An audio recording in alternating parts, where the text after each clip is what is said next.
You've had quite a role here the last couple of days, presenting some big ideas. Yeah. Yesterday, Mark Zuckerberg laid out his 10-year plan, whether it's drones, satellites, AR, VR, camera, and you put some more meat on the bones today in terms of how we get there.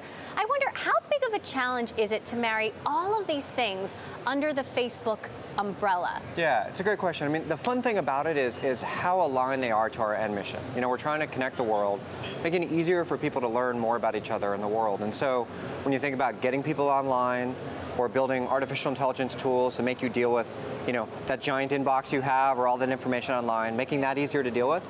And then, you know, we demoed some VR stuff on stage that showed how you can have this amazing experience with someone, even if they're, 30 miles away. You brought up a VR selfie stick on stage, and I think it was kind of a light bulb moment where people realized, oh, now I kind of get how you and I could have a VR experience when we're in totally different places beyond Oculus Rift. Yeah, it was a lot of fun. I mean, we've been doing this demo for a while, and it really was an opportunity. I had a colleague 30 miles away, and we took photo tours of London. So he showed me around, we looked at the London Eye and Big Ben, and then we're able to take a selfie to remember that time we had together, just like we were traveling there. And it was posted to my wall. And you can see his head and his hands, and we can point at things together, we can look over and experience, and it really does give you the sense like you're really there with someone, which is amazing.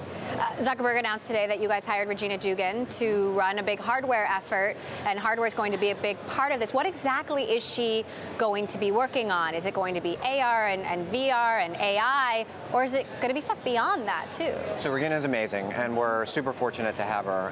And she's going to be filling in a lot of the parts of our 10-year vision. I mean, there's so many things for us to do there, so many things that we want to embark on that we haven't started yet, and she's going to start kicking off some of those new initiatives. So it's a little early to talk about what she's going to do, because she hasn't even gotten in the building yet, but we'll be building a new team to help really achieve this ambitious 10-year mission that Mark set out for us. She worked at DARPA and then Google.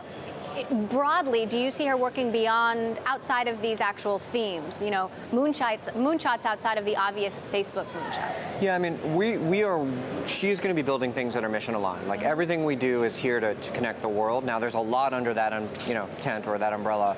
And so she'll be doing a bunch of new things you haven't seen from us that maybe like Oculus will be a little confusing in the beginning as people are putting together the pieces, but it'll all come together in terms of how this all comes together to our mission. Now, Mark said eventually Facebook will be able to understand actual content in newsfeed. What's in the video? What's in the story? How long is it until we get to that future, and what does it actually look like? Yeah, we're already doing a lot of this now. So we launched just last week a tool for people who may have visual disabilities to have the content of any photo on Facebook that they can see read to them. And so we already have some of this technology today.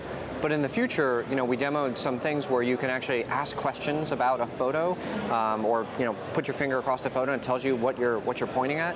And so we hope that this will give people tools to make it really easy for you to sit down and say, hey, Facebook, I'd like to see this, or tell me what's going on with my family today, and have much more of a conversational interface than a just scrolling interface to your world. Facebook, Microsoft, Slack, all betting big on bots and this conversational interface. How long until bots go mainstream? Do they really go mainstream, or is it just for specialized use cases? There's a lot of really hard technical problems that are yet unsolved there. I mean, I'm super excited about artificial intelligence, but we like to say there's probably a dozen or half a dozen more miracles needed to really build these out to be truly intelligent things. So I think you'll see lots of specialized versions of these work well now.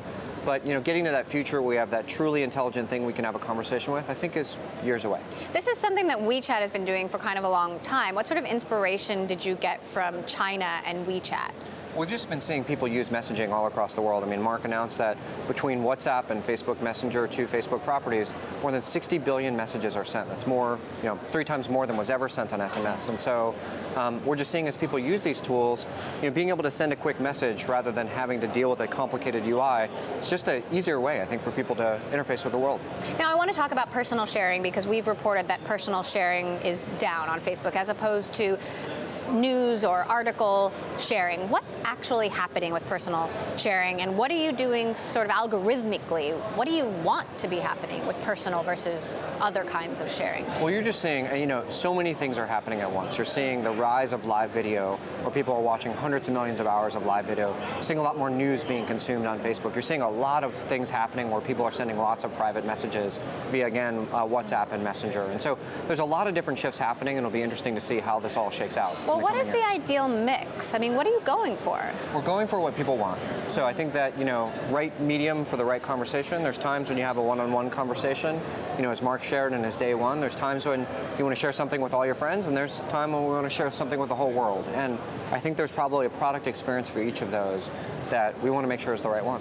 What do you want? What's the goal for live video? Because I think with live, it's something you might think of Twitter or even Snapchat. Do you think Facebook can really become a hub for live? I mean, I think you're already seeing this. You're seeing tons of great live video happening on Facebook. We had almost 1 million people view a video last week simultaneously.